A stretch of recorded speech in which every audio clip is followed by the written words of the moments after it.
வணக்கம், welcome to our channel back to பாரம்பரியம். இன்றைக்கி நம்ம சேனலில் உருளைக்கிழங்கு கேரட் ஃப்ரை எப்படி பண்ணுறதுங்கிறத பார்க்கலாங்க. இது குழந்தைங்களுக்கு பிடிச்ச மாதிரி எப்படி செய்கிறதுங்கிறத பார்க்கலாம். இதுக்கு தேவையான இன்க்ரீடியன்ட்ஸ்: கேரட் 1 கப், நல்லா சின்னதாக சாப் பண்ணி வச்சுக்கோங்க. பெரிய வெங்காயம் அதில் 1 கப் சாப் பண்ணி வச்சுக்கோங்க.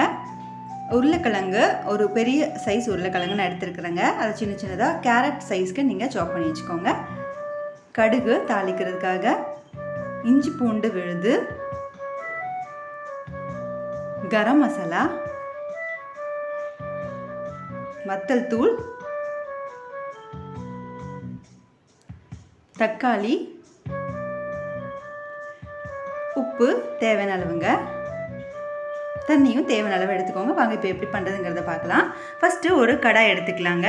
அதில் நம்ம எண்ணெய் விட்டுக்கலாம். இந்த மாதிரி மண் சட்டியில் செய்யும்போது இந்த பொரியல் ரொம்ப டேஸ்ட் என்ஹான்ஸ் பண்ணும். அதுக்காக நான் இது எடுத்திருக்கேன். கடலை எண்ணெய் ஊற்றி தாளிச்சோன்னா ரொம்ப நல்லாயிருக்கும். இப்போது வெங்காயம் ஆட் பண்ணிக்கலாம். எண்ணெய் சூடானதுக்கப்புறம் நல்லா ஆட் பண்ணிக்கோங்க. வெங்காயம் நல்லா ஃப்ரை ஆனதுக்கப்புறம் நம்ம இது கூட இஞ்சி பூண்டு பேஸ்ட்டு ஆட் பண்ணிக்கலாங்க. இந்த மாதிரி இஞ்சி பூண்டு பேஸ்ட்டு, கரம் மசாலா ஆட் பண்ணி நம்ம குழந்தைங்களுக்கு செஞ்சு கொடுக்கும்போது கண்டிப்பாக கேரட் பிடிக்காத குழந்தைங்க கூட இதை விரும்பி சாப்பிடுவாங்க.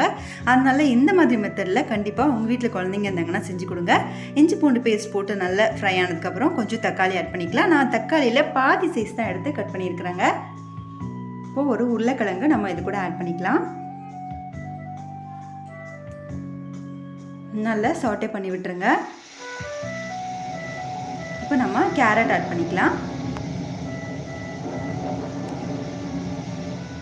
கேரட்டில் நிறையவே ஹெல்த் பெனிஃபிட்ஸ் இருக்குதுங்க.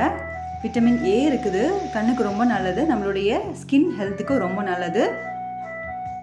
இப்போ நம்ம சில்லி பவுடர் ஆட் பண்ணிக்கலாங்க. வத்தத்தூள் நான் குழந்தைங்களுக்கு கொடுக்கறதுக்காக நான் கம்மியாக தான் ஆட் பண்ணியிருக்கேன். உங்களுக்கு இதை விட அதிகமாக வேணால் நீங்கள் ஆட் பண்ணிக்கோங்க. 1/2 ஸ்பூன் மஞ்சள் தூள் ஆட் பண்ணிக்கலாம். தேவையான அளவு உப்பு ஆட் பண்ணிக்கலாம். நல்லா கிளறி விட்டுருங்க ஈவனாக. அப்போ தான் நல்லா ஈவனாக மிக்ஸ் ஆகும். நல்லா கிளறி விட்டுருங்க. இப்போது தேவையான அளவு தண்ணி ஆட் பண்ணிக்கலாங்க. நான் ஒரு 1/2 கிளாஸ் தண்ணியில் ஆட் பண்ணியிருக்கிறேன். தண்ணி ஆட் பண்ணி நம்ம வேக வச்சுட்டோம் அப்படின்னா நம்மளுடைய கேரட் உருளைக்கிழங்கு ஃப்ரை சூப்பராக ரெடி ஆகிடும். நம்ம வெறும் கேரட் மட்டும் ஃப்ரை பண்ணி கொடுத்தோன்னா குழந்தைங்க விரும்பி சாப்பிட மாட்டாங்க. இந்த மாதிரி உருளைக்கிழங்கோடு சேர்த்து நம்ம கேரட்டை ஃப்ரை பண்ணி கொடுக்கும்போது கண்டிப்பாக குழந்தைங்க ஸ்கிப் பண்ணாமல் சாப்பிடுவாங்க. இந்த டைமில் நம்ம கரம் மசாலா ஆட் பண்ணிக்கலாம்.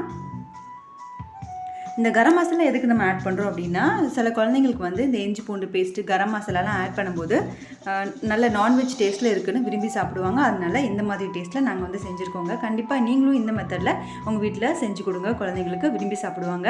அவ்வளோதாங்க, நம்மளுடைய கேரட் உருளைக்கிழங்கு ஃப்ரை ரெடி ஆகிடுச்சு. இந்த வீடியோ உங்களுக்கு பிடிச்சிருந்தா லைக் பண்ணுங்கள், ஷேர் பண்ணுங்கள். மறக்காமல் பேக் டு பாரம்பரியம் சேனலை சப்ஸ்கிரைப் பண்ணிக்கோங்க. இன்னும் நிறைய ஃப்ரெண்ட்ஸ் சப்ஸ்கிரைப் பண்ணாமல் பார்த்துட்ருக்கீங்க. நீங்கள் சப்ஸ்கிரைப் பண்ணிவிட்டு பார்த்தா தான் நாங்கள் போடுற வீடியோஸ் எல்லாமே மிஸ் பண்ணாமல் நீங்கள் பார்க்க முடியும். இன்னும் எங்கள் சேனலில் நிறைய ஹெல்த்தியான வீடியோஸ் போஸ்ட் பண்ணியிருக்கிறோம். பார்க்காதவங்க கண்டிப்பாக சேனலை பாருங்கள், சப்ஸ்கிரைப் பண்ணுங்கள். பக்கத்தில் இருக்கிற ஆல் ஆப்ஷனை கிளிக் பண்ணுங்கள். அப்போ தான் நாங்கள் போகிற வீடியோஸ் உங்களுக்கு உடனே